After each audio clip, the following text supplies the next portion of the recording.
बहन को हुआ वो आपसे साझा करना चाहेंगे। एक बहन ने साधना की अवस्था में देखा कि महाराज जी एक स्थान पर बैठे हुए हैं। महाराज जी के इर्द गिर्द बहुत सारी पोथियां रखी हैं, बहुत ढेर लगे हुए हैं, और महाराज जी के बिल्कुल आगे एक बहुत बड़ा सा ग्रंथ है। जब वह बहन समीप जाकर देखती है तो उस ग्रंथ में जानते हैं क्या लिखा है? उस ग्रंथ में मनुष्य अपने पूरे जीवन में जो भी बुरे कर्म करता है, जितने भी ऐसे कर्म करता है, उस एक एक कर्म का क्या दंड होता है वो उस ग्रंथ में निहित है।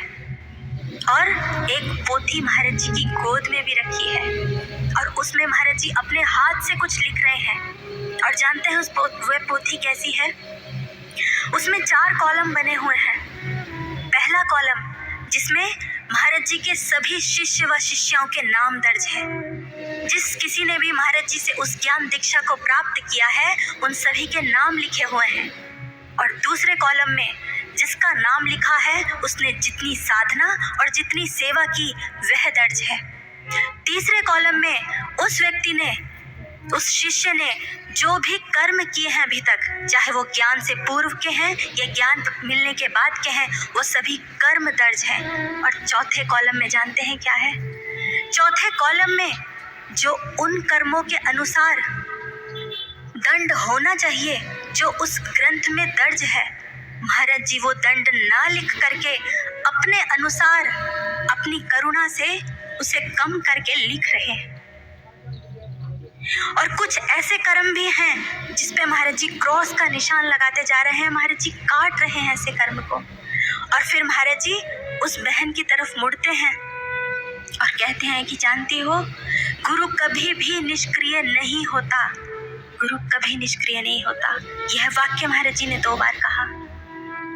महाराज जी की दयालुता हम समझ सकते हैं। हमारे ये नेत्र उन कर्मों को तो बहुत अच्छे से देख लेते हैं, उन विपत्तियों को तो देख पाते हैं जो हमारे जीवन में घटित होती हैं, जो हमें झेलनी पड़ती हैं। लेकिन काश हमारे ये नेत्र उन विपत्तियों को भी देख पाते हैं जो महाराज जी ने हमारे ऊपर आने से पहले ही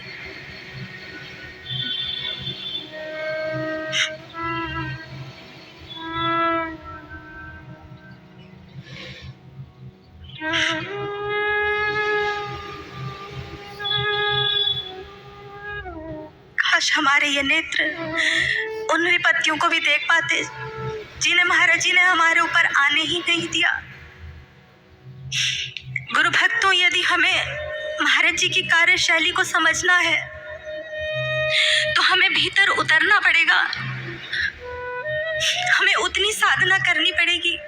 लेकिन यदि हमारी बुद्धि महाराज जी की लीला को, महाराज जी के कार्य को समझने में समर्थवान नहीं है तो ना सही, लेकिन हम इतना जरूर समझ कर चले कि महाराज जी हमारे जीवन में जो कर रहे हैं या जो करेंगे उससे बेस्ट हमारी लाइफ में कुछ नहीं हो सकता। यह सत्य है।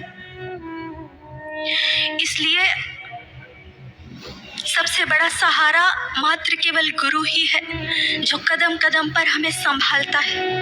इसलिए अपना सारा दुख, अपना सारा शोक, अपनी सारी चिंता हम महाराज जी के श्री चरणों में अर्पित कर पाएं।